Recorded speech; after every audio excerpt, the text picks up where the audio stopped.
Hello, everyone. We are delighted to welcome you today to the C.S. Lewis Foundation's webinar series and our conversation today with Dr. Kirstin Jeffrey Johnson, Closer to the Spirit of Christ, an introduction to George MacDonald. We'd like to thank our donors who make today's webinar and all of our virtual and in-person gatherings possible.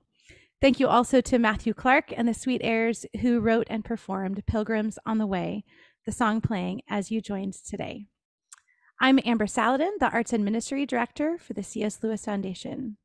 This might be your first time joining us. Welcome.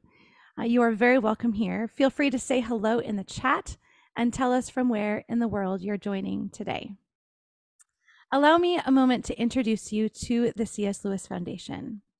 Inspired by the life and legacy of C.S. Lewis, we encourage and equip Christians to live out our faith within the world of ideas and the arts.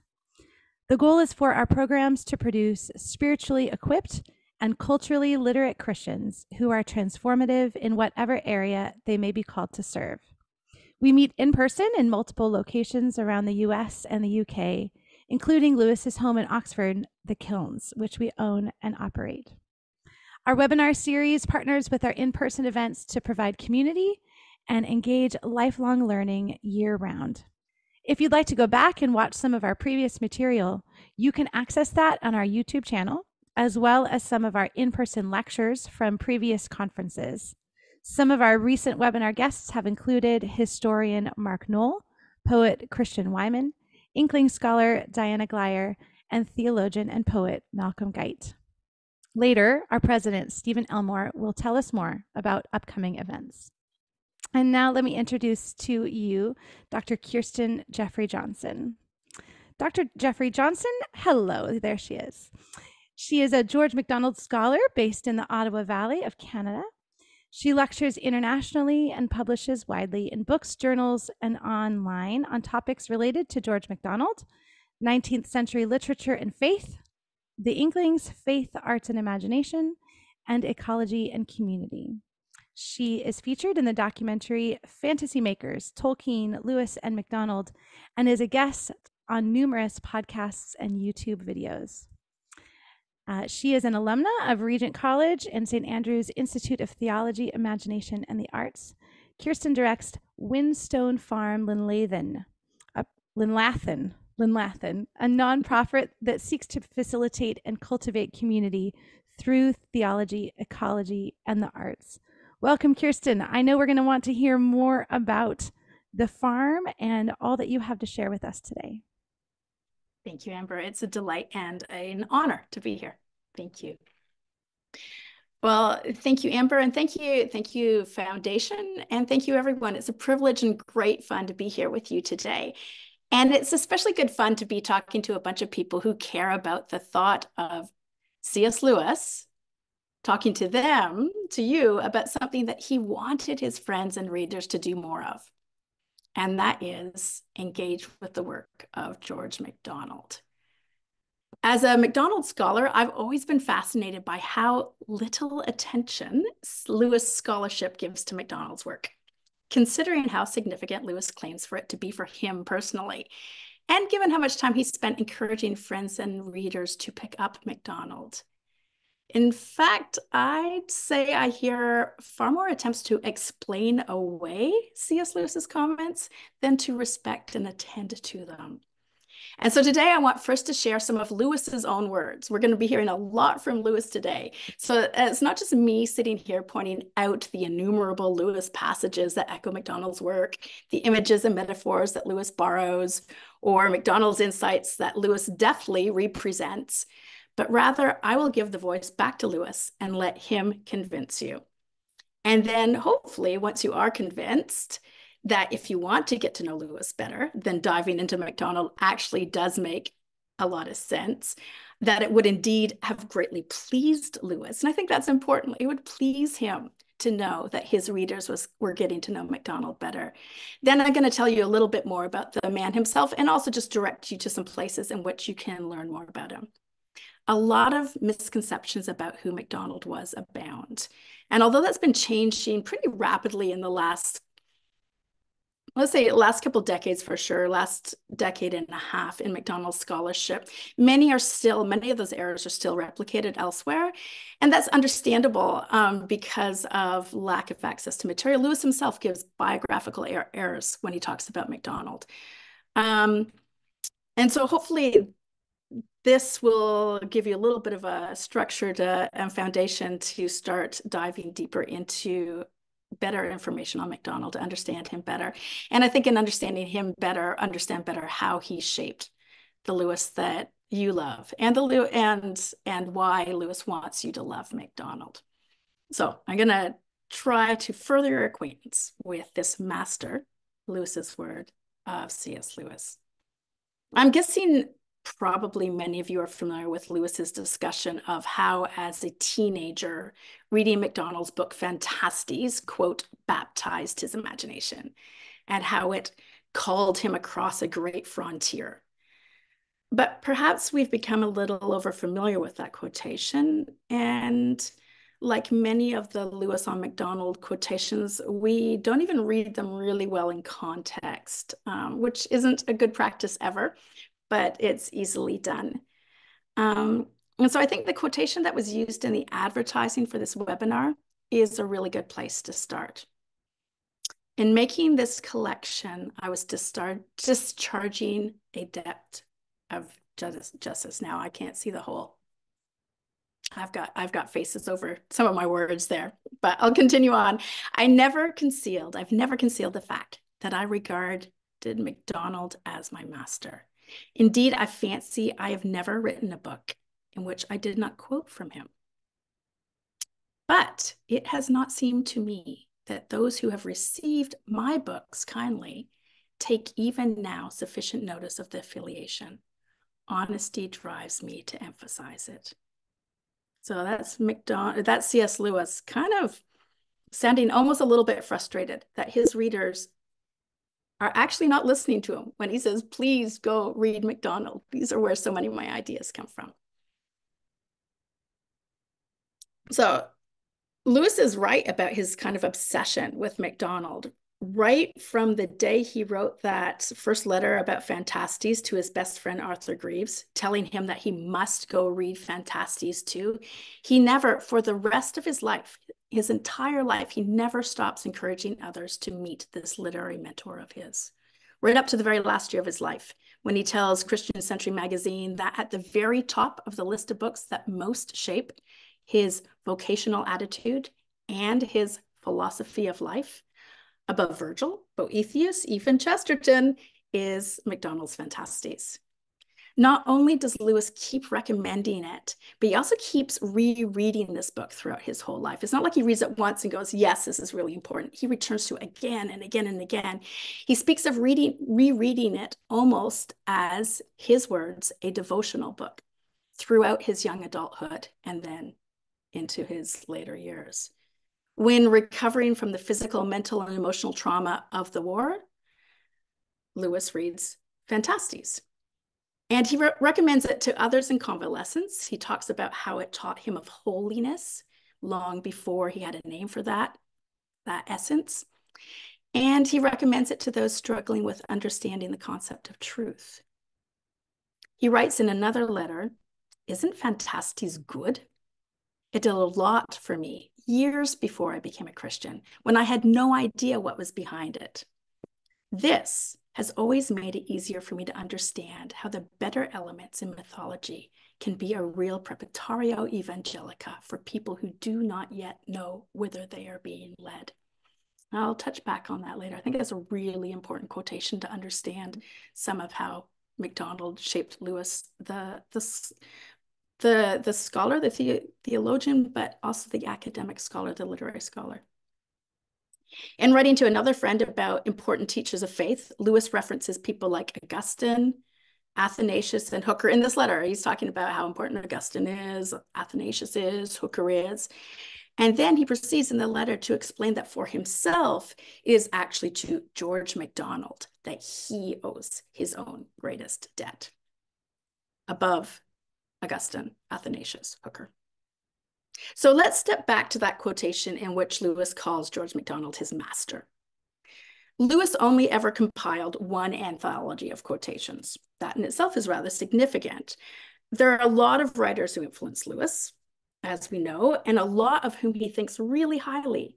Lots of other writers he references and quotes, but the only one whose work he decides to put his valuable time and effort into compiling is MacDonald. The majority of the quotations in this anthology are, of course, from MacDonald's expositional work, largely the unspoken sermons. Because who better than Lewis knows that to pull a quotation out of the context of a story will not only not do the quotation full justice, is to undermine the very purpose of a story. So you're not going to find many quotations from his fiction in here.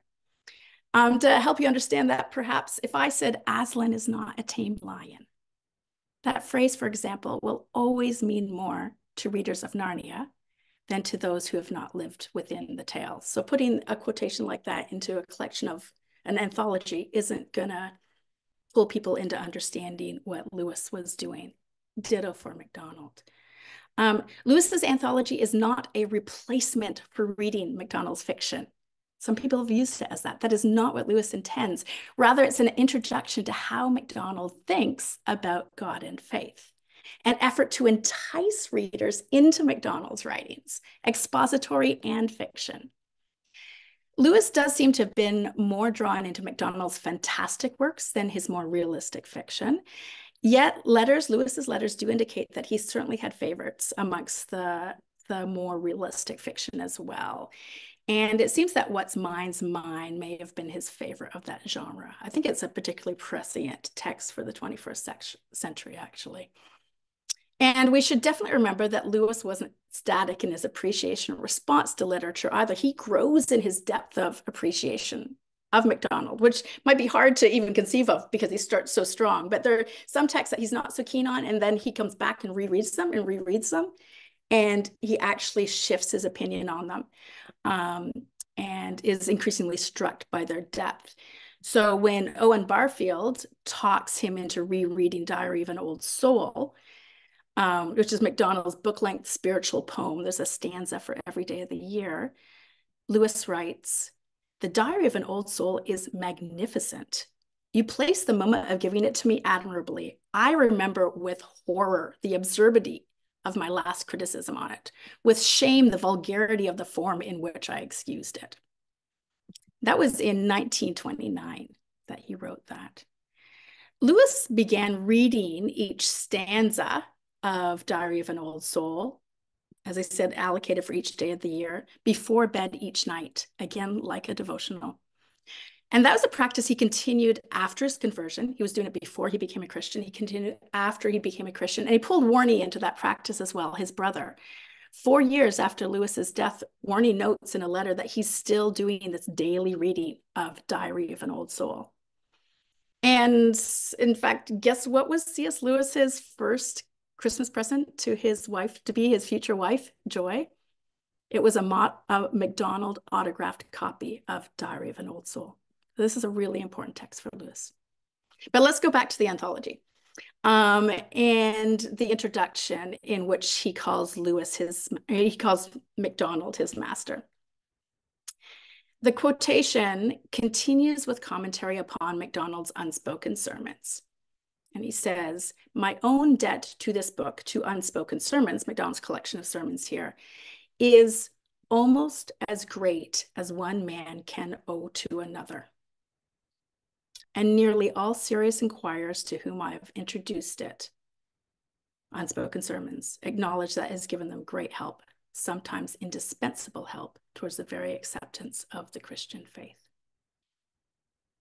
Again, I'm quoting Lewis at length here because I think if I tried to just say some of this, people wouldn't even believe how passionate Lewis is, unless I give you his own words. After his own conversion to Christianity, Lewis writes of his realization that he was, and again, his own words here, he was still with MacDonald, and that MacDonald had accompanied me all the way, and that I was now at last ready to hear from him much that he could not have told me at that first meeting. But in a sense, what MacDonald was now telling me was the very same that he had told me from the beginning. There was no question of getting through to the kernel and throwing away the shell. No question of a gilded pill. The pill, MacDonald's writing, was gold all through. Now, ironically for all this, there are a few things in the anthology that I wish Lewis had rewritten. Because again, without reading his words carefully and in context, they can be easily misconstrued. And with sad irony, doing this has led to Lewis's words being used to turn folk away from MacDonald. I think he would despair of that instead of his intent of turning people towards MacDonald and into MacDonald's literature. So this is when this happens, particularly when Lewis writes of how he would not place MacDonald in the first rank of writers. And you hear, especially Lewis scholars, quote this all the time. He wouldn't put MacDonald in the first rank of scholars. Therefore, he doesn't think he's a great author. And Lewis goes on to say, perhaps, please note his use of the word perhaps he wouldn't even put him in the second rank. Now, MacDonald, who are the first rank writers for Lewis? He's saying MacDonald's not a Virgil. MacDonald's not a Chaucer. MacDonald's not a Dante or Shakespeare. He's not saying MacDonald's a bad writer. He's not putting him in the first tier for Lewis. And those are two very different things. Let's take a guess at Lewis's second tier. We know he loved Boswell, Herbert, Austen. He says perhaps not in the second rank. After this sentence, Lewis goes on to say in his critique that sometimes MacDonald's writing even stoops to some of the faults of Sir Walter Scott or Novalis. So when MacDonald's particularly weak, he sometimes stoops to being as bad as lowly as Walter Scott and Novalis. And then he adds, in my opinion, MacDonald writes fantasy better than any man. And I think reading those words in their full context is really clarifying. And here in this introduction in the anthology is also where Lewis continues to talk about mythopoeia as perhaps the greatest of all the arts, and MacDonald the greatest crafter of that greatest of arts. Again, this is sorry for the zoom thumb there. This is no small thing that Lewis is saying. MacDonald is the greatest genius of what may be one of the greatest arts that I know. So I don't think Lewis would be satisfied with us only reading these theological quotations he has assembled. I think he wants us to dive into the literature. I do think in some ways in the anthology introduction, Lewis is trying to point out MacDonald's imperfections. I think he's putting a lot of effort into this to say MacDonald isn't perfect. And I think he's doing this because he wants his readers to understand that he's not blindly worshiping the Scottish writer. Lewis knows that MacDonald is not perfect, but despite those imperfections, MacDonald's writings, above even all of those in the first rank of writers, are the writings that have most shaped, changed, directed Lewis's Christian life and his literary vocation. In fact, Lewis goes on to say this crazy quotation, "I dare not say MacDonald is never in error, but to speak plainly, I hardly know of any writer who seems to be closer or more continually close to the Spirit of Christ himself." I think in an age in which the word cancel has taken on new meaning, that sentence is really important. Lewis does not agree with everything MacDonald, or indeed with everything any human, any author, any writer says. And yet, despite sometimes disagreeing with him, Lewis says, "I know hardly any other writer who seems to be closer or more continuously close to the Spirit of Christ himself." So let's scoot quickly through in an introduction to this man. But I hope that has been sufficient to really convince you that Lewis wants you to get to know MacDonald. He wants his readers to get to know MacDonald. MacDonald was born in rural Scotland in 1824 in what I can only imagine to have been a busy, noisy farmhouse, as it had both his father's family. His mother had died when he was young, but his father remarried a woman who MacDonald loved dearly. So that full family and his uncle's family and kids all in that not huge farmhouse you see there. People sometimes mistakenly think that MacDonald grew up in his federal Calvinist grandmother's home. And it's really important to note that whilst he didn't live too far away from her, she was in the town nearby, he did not live with her. My own home that I grew up in was very different from either of my grandparents' homes. And my grandparents' perspective on theology was very different from the theology that shaped the home that I grew up in. And I think we need to remember that that was true for MacDonald too. It's clear from letters and biographical poems that the house in which MacDonald grew up was full of fun and games and great storytelling and reading and science and a pretty good library with the Arabian Tales, Coleridge, Milton, Scottish folklore, and more. This was all part of MacDonald's upbringing. His father was a great reader. A home in which theological discussion was encouraged and even disagreement with the preacher was modeled and allowed in his home and in the letters he exchanges with his father. It's not a dour home. It's not a repressive home. One of George MacDonald's grandfathers was a Catholic-born fiddle-playing Presbyterian elder. His other grandfather was a Highland Episcopalian or Anglican minister. His dour grandmother was actually a bit of a rebel. That woman who we saw a picture of, she broke off from her husband's church. He continued to attend his Presbyterian church. She broke off and joined an independent church in their town, which was much more conservative. One of MacDonald's uncles was a Gaelic-speaking radical, famed for telling Celtic fairy tales, and who became the moderator of Scotland's disrupting free church.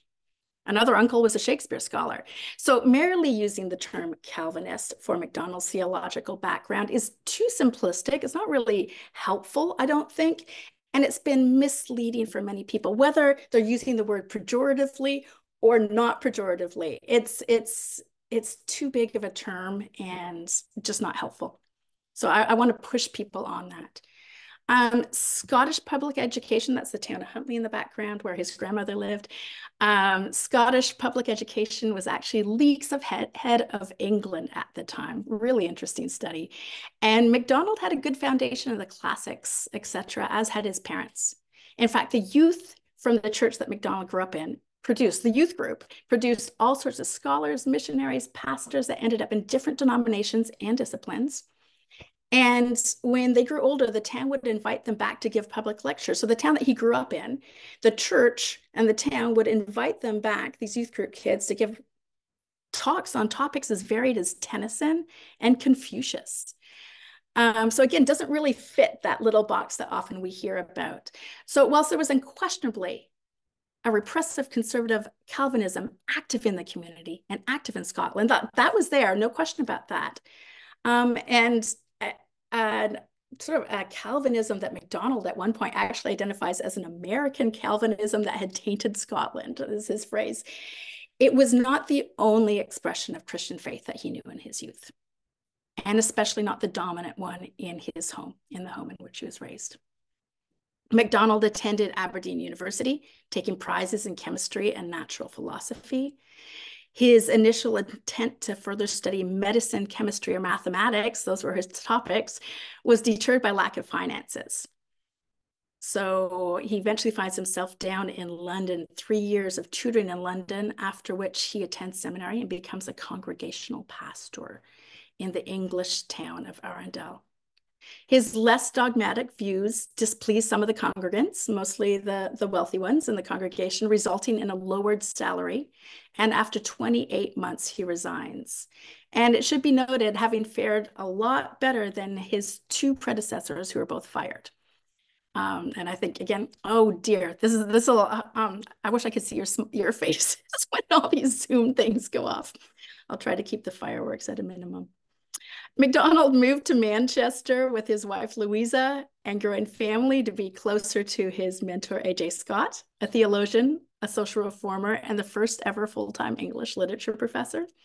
And whilst there in Manchester, MacDonald taught chemistry, gave literature lectures, and helped pastor a home church. Tubercular issues, with which he struggled for his whole life, became quite serious, and Lady Byron, widow of the poet, funded a trip to Algiers for his recovery. When he returned to England, MacDonald became fully committed to his vocation as a teacher of literature, whether in the classroom, lecture hall, or upon the page. That's what MacDonald was a literature teacher. He gave hundreds and hundreds of lectures on British literature and Dante in England, Scotland, Ireland, France, Italy. He even traveled to the US and Canada to give a lecture tour in 1872, where halls would fill with over 1,000 people. And he taught in the classroom. In fact, being a social reformer, he numbers amongst the first English literature professors teaching in the first college for tertiary level education for women in England. Further education for women and for working class peoples was not MacDonald's only practical fight for social reform.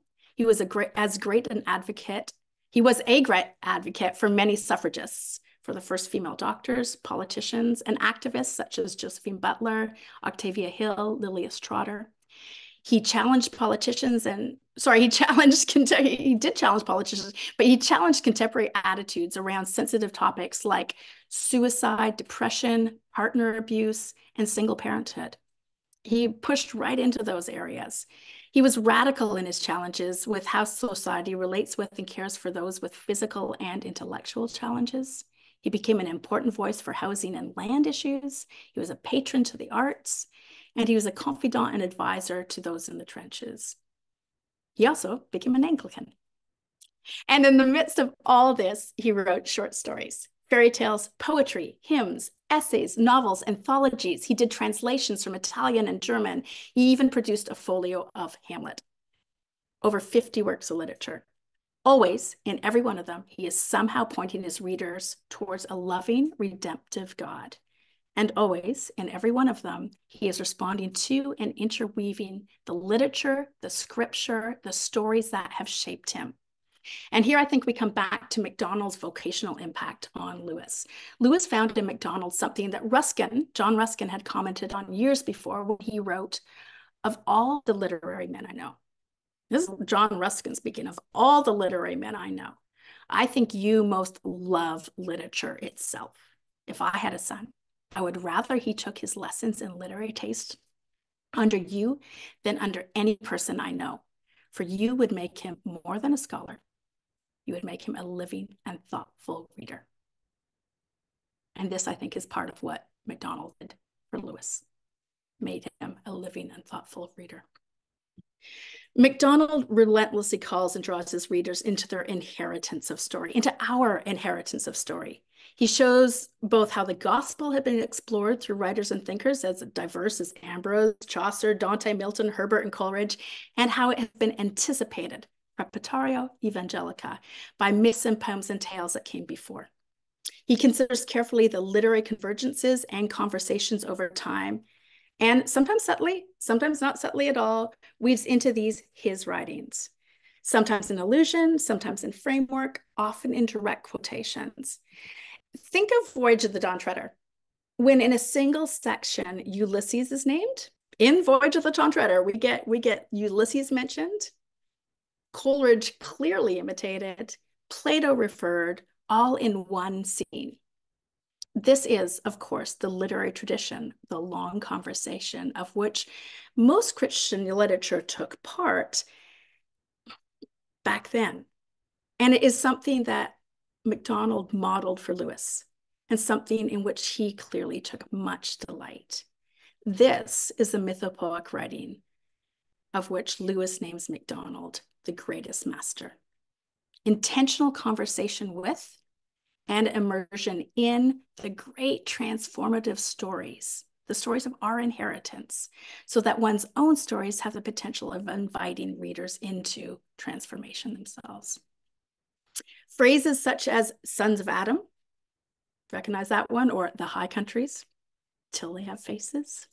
Concepts such as the words the unman, shadowlands, stepping into pictures, even the trilemma show up first in MacDonald. Like Lewis himself when he was recovering from shell shock, or like Lewis himself, when he's recovering from shell shock, he, in that hideous strength, puts the Curdy books into the hands of Jane when she is recovering from abusive fairy in the story. Somebody should probably set up a webpage to which folk could contribute recognized sources of MacDonald in Lewis, because, well, Lewis says they're in every single book and they're everywhere. Lewis identified MacDonald's work as mythopoet, describing it as giving as much delight and as much wisdom and strength as the works of the greatest of poets.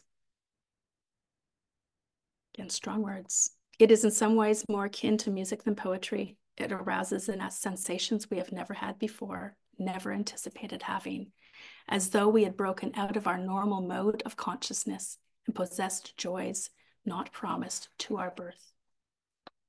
And so this is my invitation, that you reconsider Lewis's invitation, that if you've not yet taken the time to meet MacDonald, or if your attitude has been, like many, somewhat dismissive of MacDonald, that you reconsider the man that Lewis named his master and of whom he writes, "I know of no other writer closer to the Spirit of Christ himself."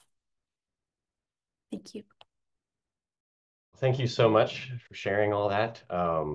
Fascinating to me. I might in a similar audience of someone who is generally somewhat aware of MacDonald and his influence on Lewis. And I have had him in my class, like some of his readings, but I haven't done as much depth as I should have. And so I've been very interested in hearing more. And one of the things, we'll have time for some questions. So please start adding those to the Q&A and I'll go through them and we can see how many we can get through in the time. But one I wanted to start with is this idea of hospitality. Knowing what little I do know about MacDonald, it's really interesting to me that he was friends with and looked up to by so many people who were not only just other Christians, but also skeptics, deeply tortured individuals who had a lot of difficulties with religion and with Christianity. So, figure like Mark Twain or Matthew Arnold or William Morris, I think was one, right? Or I think, did you even say Carlyle? He know? Carlyle, yeah. Right, yeah. So what And was it about MacDonald that, one, makes him so appealing to people that are maybe skeptical, dismissive, frustrated? And then what can we learn about that for ourselves today? Thank you, Chris. And I think what is it about MacDonald? I think you've named it already, Yeah. is that he is hospitable. And I talked a bit about his family, and his father was very well known in the community for being very hospitable to people, whether they agreed with him or not. And he clearly modeled that to MacDonald, in his willingness to disagree with the minister, who is also his friend, and to show MacDonald how you can disagree with somebody but still love them, and even still put yourself under their authority, yet still disagree with them, that you are not beholden to agree with them for everything. But I think as MacDonald becomes a young man and leaves home, there are two people that become really significant in shaping his attitude and his attitudes to and understanding of hospitality. And they are Alexander John Scott, A.J. Scott, the guy who's the first ever English literature professor, full-time English literature professor, and a man named Thomas Erskine of Linlathen. And those two guys, they actually spent a fair bit of time hanging out with Carlyle. And so Carlyle's got some great quotations about them. And he speaks about them as he writes to his wife, Jane, and says, they're actually, of all the people in London, these Christians, he sort of says that way, these Christians are actually the best people to be with. And he's expecting Christians to discount him and not to want to engage with him. But he is really charmed by the fact that they love him, even though he disagrees with them. And Erskine, and I should not overlook Morris as well, F.D. Morris, who is shaped by Erskine and Scott. It's really important to them that they model Christ's welcome to everyone and Christ's desire to be with everyone. And Erskine actually opens up his home as a place in Scotland, as a place in which people can come and know that even though they might have different opinions from others there, that they are welcome and are safe to express their different opinions. They won't be ostracized for that. People might discuss, but won't be angry or seek argumentation with them. And, Chopin came, Carlyle came. There's letters from Carlyle's wife saying, go to Illinlathen. That is a place where you will find peace and rest. MacDonald's wife says, go to Illinlathen. Just a wonderful mix of people there. And that, I think, trickles down into when F.D. Morse is talking about literary criticism and what literary criticism should be like. And so Morse and Scott being MacDonald's academic teachers, and this is the inheritance of Lewis, right? These are the first guys writing literary criticism before Matthew Arnold. And they say that literary criticism should be inviting the reader into a text. And that it should be an act of hospitality, that we listen when we're reading a text, that we try to pay attention to what the author meant. We give the author grace, and we're not looking for all the mistakes or the things that we don't like. That's not how we approach a text first. It's just like we approach a person, because, and they say, because, especially if those authors are Christians, you're probably going to run into them again sometime in the future. So keep that in mind too, and enter and try to understand what they're saying and engage with them hospitably, be a hospitable reader. And all of that really shapes MacDonald. And I think people sense that. Well, I know that people sense that, and people are really drawn to him and spending time. So read others as you would like to be read. I think Absolutely. Yeah. Well, so speaking of reading then, Barbara Perry and also Stephen Elmore echoed it. What, for those of us who would want to turn to MacDonald, maybe we only are familiar with him through Lewis and nothing else, what do you recommend turning to first? Like, what's the best kind of introduction, fiction, nonfiction? I mean, the unspoken sermons seem like maybe for nonfiction, but what are the recommendations? Yeah, it's such a hard question because it really depends on who's asking me the question. But a safe start for sure is The Princess and the Goblin and The Princess and Curdie. Chesterton talks about Princess and the Goblin being the book that most changed his perspective of the world. G.K. Chesterton. For him, that was, when he was asked, what's the most important book for you? So The Princess and the Goblin most changed the way I look at the world. And it's a wonderful little step into MacDonald, but some people can't do fantasy. And so if you're wanting fiction, but leaning more towards realistic fiction, and I want to jump back. The Golden Key, for sure, as a short story, is just a marvelous story. And there's a fabulous graphic novel version of that done by the Rabbit Room that has the entire text. It's not like they take away the text. The entire text is there plus the images. But for realistic novels, Sir Gibby, What's Mine's Mine, MacDonald's favorite, Back of the North Wind are all marvelous books. And then if you're interested in the concept of the imagination, the theological import of the imagination, if you want to know where Tolkien's On Fairy Stories comes from, the ideas in there, and Lewis's On Stories, or Chesterton's Ethics in Elfland, if you go read MacDonald's essay called The Imagination, Its Functions and Its Culture, you'll kind of have your brain blown away that most of the ideas you find in those other writings, you're going to find first in the imagination, its functions and its culture. And it's a really important essay. All of MacDonald's available online now because it's out of copyright. So you can find everything.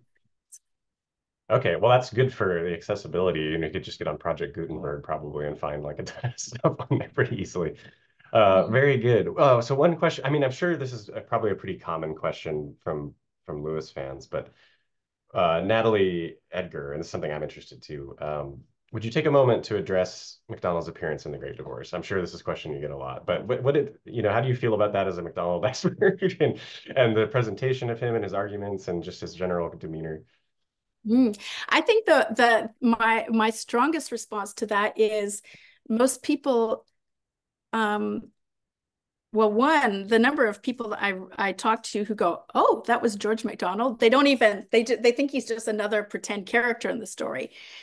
But as a MacDonald scholar, I think my biggest concern about how Lewis scholars read the book is that they don't pay attention to the actual role. They're more concerned about whether, Lewis is representing MacDonald accurately or representing himself accurately, and overlook the biggest thing is that this is Lewis's Virgil. This is Lewis's Beatrice. This is massive that Lewis is choosing this man to explain to him the foothills of heaven, if you will. And honestly, for me, that is part of that. Before you dive into any of the other issues, I think we rush past the most important thing, that Lewis has said, this is the man that has gotten me to the place where I can start understanding what the foothills of heaven are and how to see them. And this is the man who is explaining the struggles that these people are having, and helping me see beyond them and see how not to fall into the same traps. And honestly, I think that's the most important place to start. You know, we can have a whole nother session on the Great Divorce, but I really want to say that up front, because I think we need that. No, I think that's a great starting point to really consider for anyone who wants to go back and read his presentation there. It would be interesting to do it after reading MacDonald more in depth. And some of the questioners have done that. So we actually have, moving away from Lewis, a few questions that are specifically about MacDonald and some of his works. So Paul Brinkerhoff asks, can you talk a little bit about the Thomas Wingfold character in the series it is a part of, which is like a Curate's Awakening? He links it here. What do you say about the spiritual burden MacDonald explores in the first of that trilogy of works? I think we see in Thomas Wingfield, also in the Curate, in the what's called the Marshmallow trilogy, the Reverend Walton in that series. We really see MacDonald's heart for and space for doubt, for questions, for the fact that we are constantly growing, that we are ever moving closer to a deeper understanding of God. And he, throughout his life, you see, again, we have so many letters that show this, of not just artists and other writers and friends, but also ministers writing to MacDonald who are struggling with their faith, struggling with what it means to be a minister in ministry. There's a beautiful letter from a man named Clarence Bicknell who says, you know, I feel like my calling is to minister people through the arts. But that's leaving the ministry. And MacDonald writes back and says, no, it is not leaving the ministry. It is doing ministry. And actually, Bicknell goes on and founds a Center for the Arts in Italy as a result of this. But I think MacDonald is giving permission to us and to people in ministry, but to all of his readers, to be honest about the struggles we have, be honest about the doubts we have, and also to challenge us to stop and look. And you know, one of the things early in Wingfield's career is that this character Wingfield is something that was happening, is very common in Britain at the time, is that people, and it happens today too, people are going into the ministry as a career. And he's not even sure that he really believes what he's teaching. And he hasn't even stopped to think about what he's teaching. Like, he does it. And then we find out later that he's actually just cribbing from his uncle's sermons anyways. And the characters in the story really push him. And the other ministers and other stories get really pushed on this too. What do you really believe? Stop and think about what you're saying. And do you know Christ? Do you know God himself? Do you have a relationship, or is this just something that you're iterating? And then to acknowledge that there are questions and doubts. And actually what happens again with all of these ministers, which I find so striking and important and profound, is often these ministers, these teachers of the word, not only are they growing themselves and becoming more and more honest and having more integrity in what they're doing, but they are taught by people who are not acknowledged as worthy teachers in the culture. And that may be by the non-Christians in the story, who are saying, hey, if you really believe it, what are you saying? Like, do you really believe that? You don't act like you believe it. Your words aren't showing that you believe that. And so he shows how we can learn from people. Christians can learn from people who aren't Christians. And that's a really important message from MacDonald. And then also they're constantly learning from people who are looked down upon in culture and society. And MacDonald is showing true wisdom, true knowledge, And that he throws his readers off on that all the time. Well, so that's a good question. A link to Penn Hackney has a couple questions, and also put in the chat another talk of yours, actually. But speaking of people that are maybe stigmatized or looked down on, the culture that MacDonald was defensive about, Penn Hackney asks, where does he speak of single parenthood? Where in his work does that come up? I'm like in a blank. I think that's in Paul Faber. There's a bunch of MacDonald people who know MacDonald as well or better than me in this group chat. So feel free, please, folks, to either add to what I'm saying. You catch me on anything, please do that, because I catch myself out on making errors all the time. But I'm pretty sure it's in Paul Faber where that happens. Okay. Yeah, I mean, it sounds like there's a huge wealth of stuff to look through.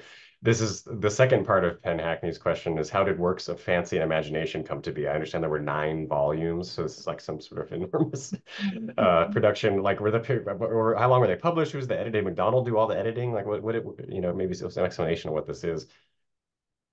Yeah. So works of fancy and imagination. I'm looking over at my MacDonald cupboard there. And I could grab the book off the shelf to tell you who the editor or who the publisher of that series was, though you could probably Google that just as easily. It was a collection of most of MacDonald's writing in these beautiful little editions. Why were they put together? I couldn't answer that question. The best person I know on MacDonald Publishing is Joseph John Flynn.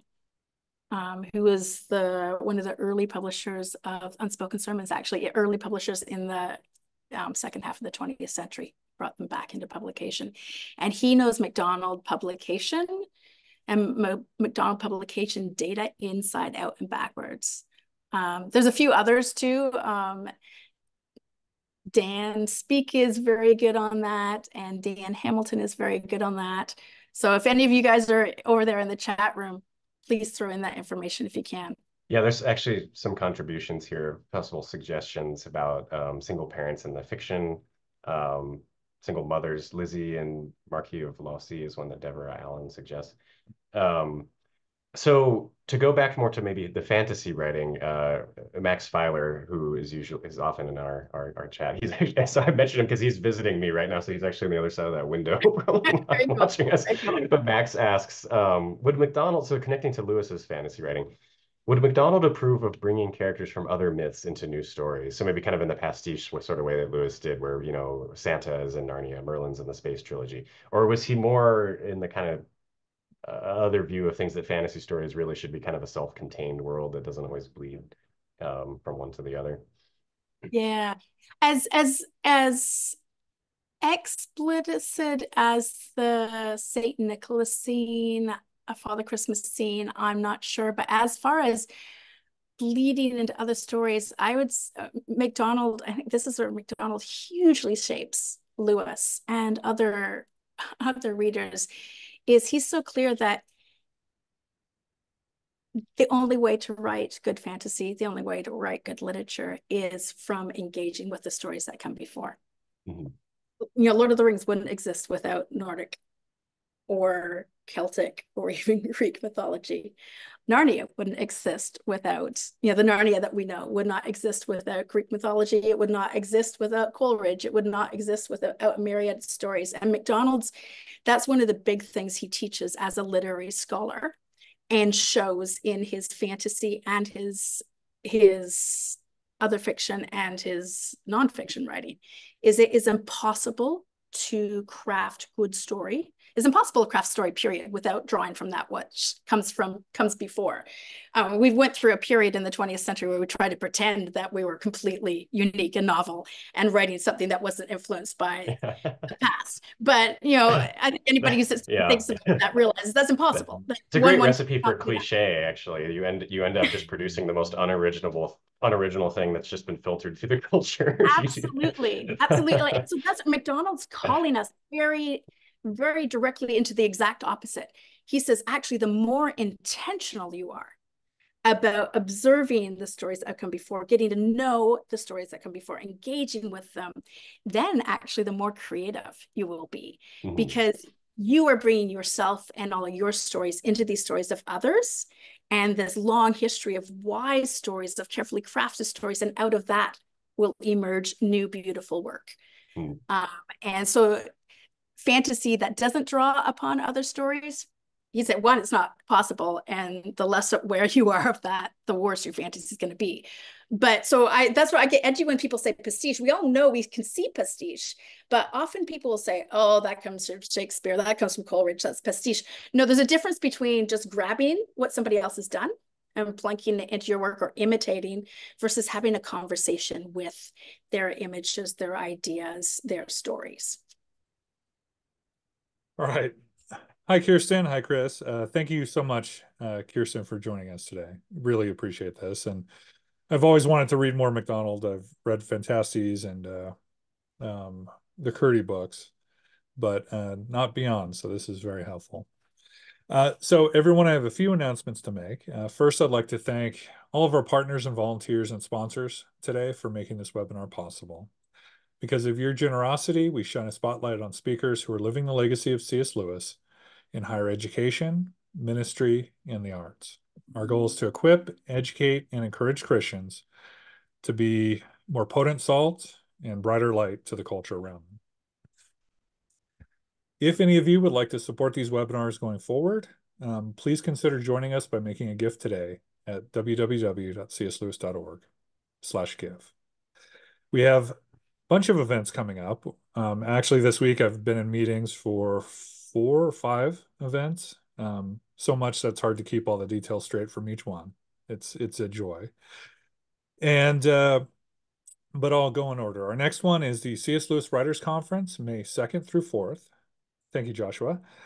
We've partnered with Cultivating Oaks Press to host the event in Colorado Springs at the beautiful Glen Eyrie Castle and Conference Center and Hotel.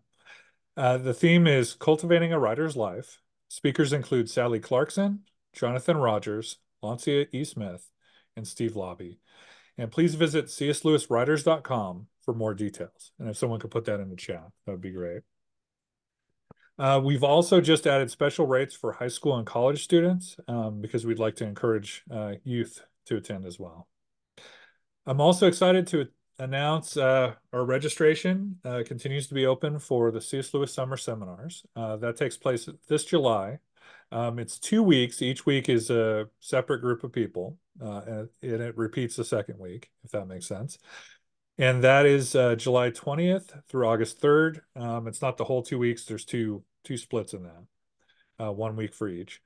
And the way that works is it will be with speaker and C.S. Lewis scholar Jerry Root. He's one of our most popular Lewis scholar speakers that we generally have.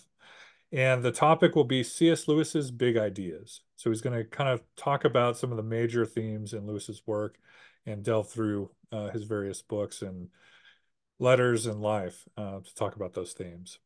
It's part seminar with a small group of 14 people per week, and also part tour of Lewis's and other Inkling sites around Oxford. So it's just a wonderful experience. I got to do it this last summer, and I'll be there this summer again.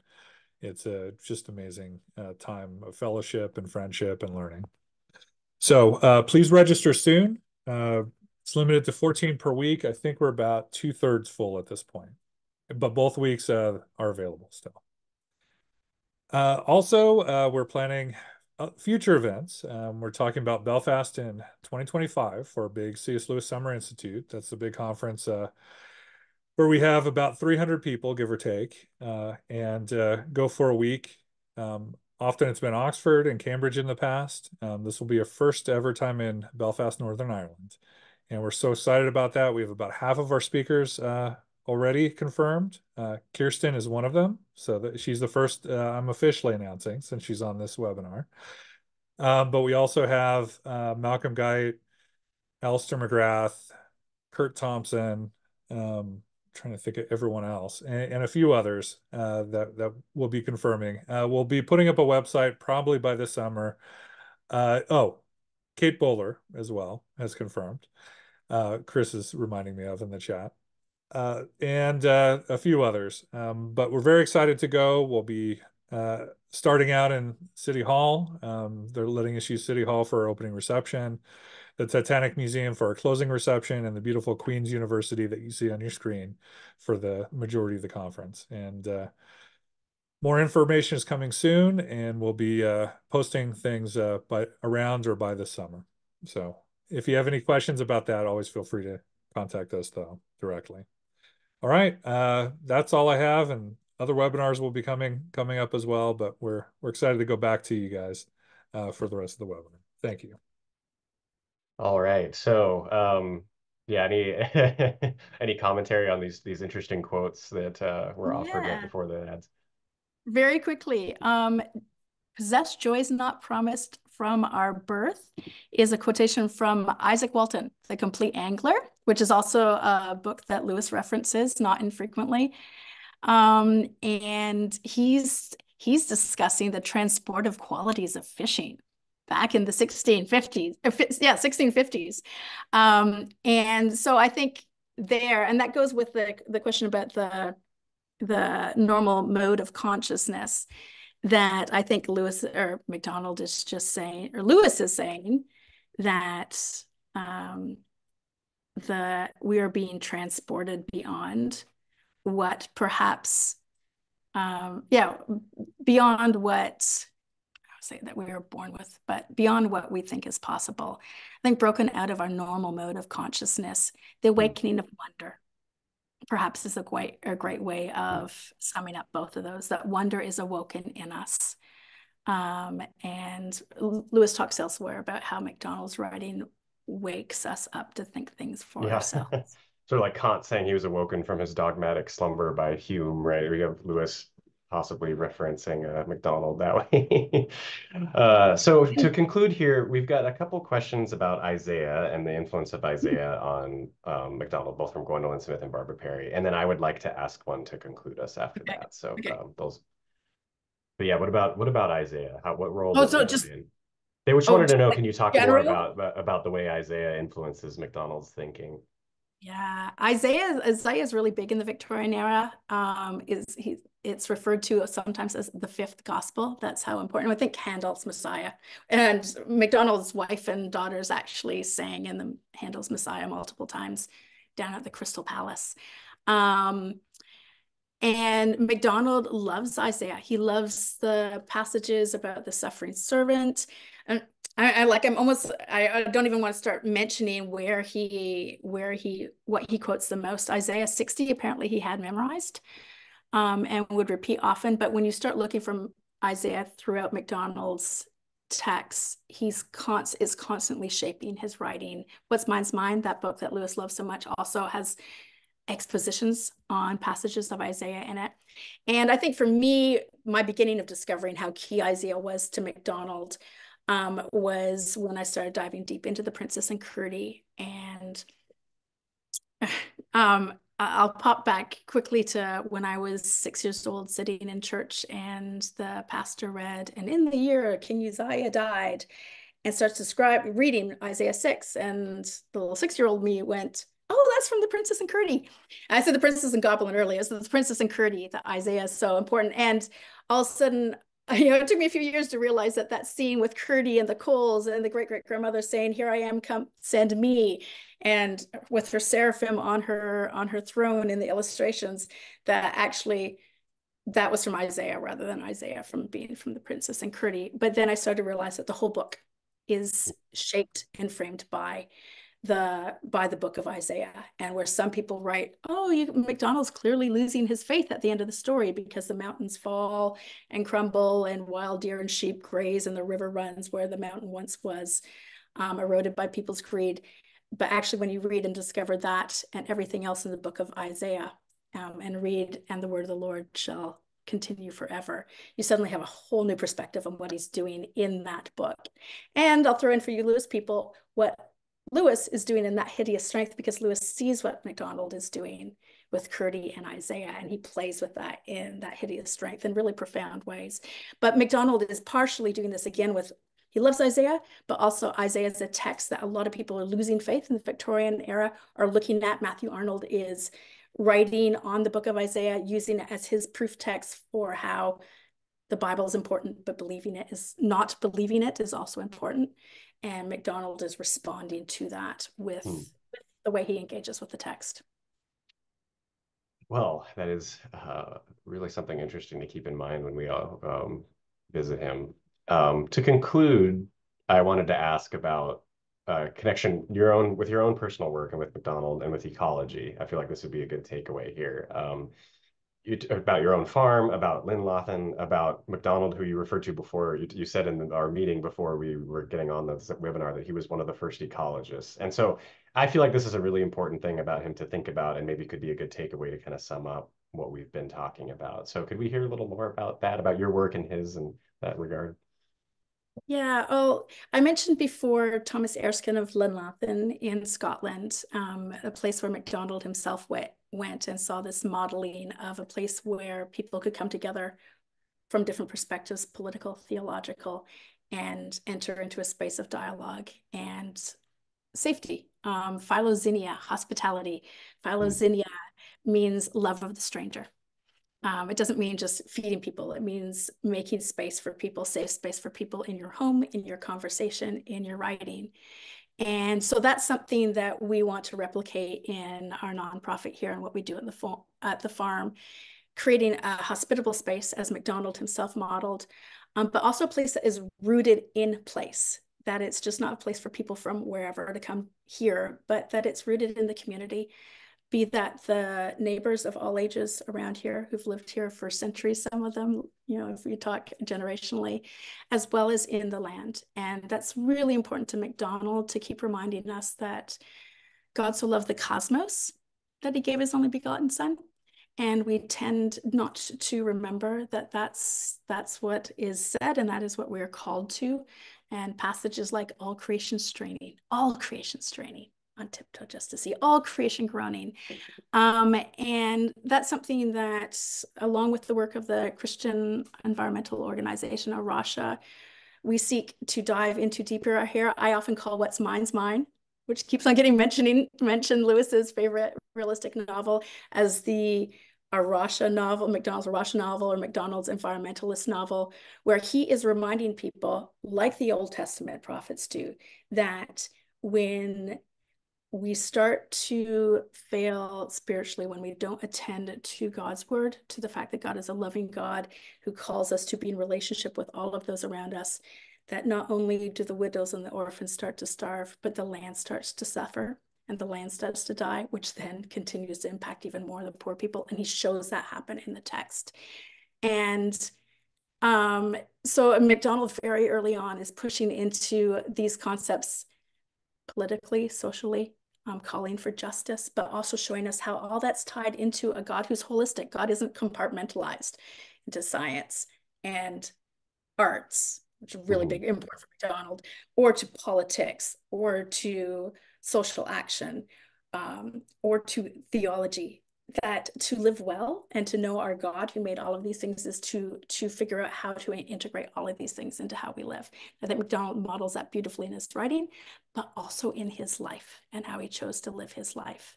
And so that's something that we seek to push into more and understand better here, try to do and to model.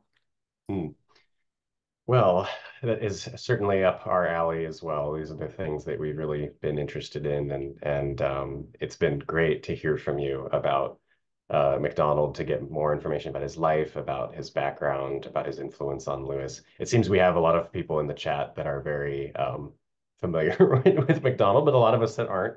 And so it's been a pleasure to hear you talk about him. Yeah, someone just commented, Jerry Renshaw says, Kirstin, because it's format, I'm sorry you can't hear our applause. So maybe we can put it, the little emoji that pops up on here to have it pop up. But whatever Zoom keeps on doing with. Yeah. You had the balloons and the thumbs up and so on. So yeah, just to assume that the applause is in the background. Everyone's giving thumbs up and applause in the chat now. So thank you so much. I will conclude here. Actually, I have a prayer from the Unspoken Sermons. I found one from MacDonald that I wanted to read. So we'll conclude here and then we'll move on. I'll give you instructions on the discussion groups. So from Love Thine Enemy, Unspoken Sermons of Volume 1. George MacDonald's prayer. O Father, thou art all in all, perfect beyond the longing of thy children, and we are all and together thine. Thou wilt make us pure and loving and free. We shall stand fearless in thy presence, infinite in the love of each other, because perfect in thy love. Lord Jesus, let the heart of a child be given to us, that so we may arise from the grave of our dead selves and die no more, but see face to face the God of the living. And I partly wanted to pick that one because of it reminds me of Till We Have Faces. I feel like Lewis probably maybe had that one in mind at the end of Till We Have Faces. So thank you so much. We'll put the chat in the discussion, or the link for the discussion group in the chat, and we hope to see you there. And thank you again.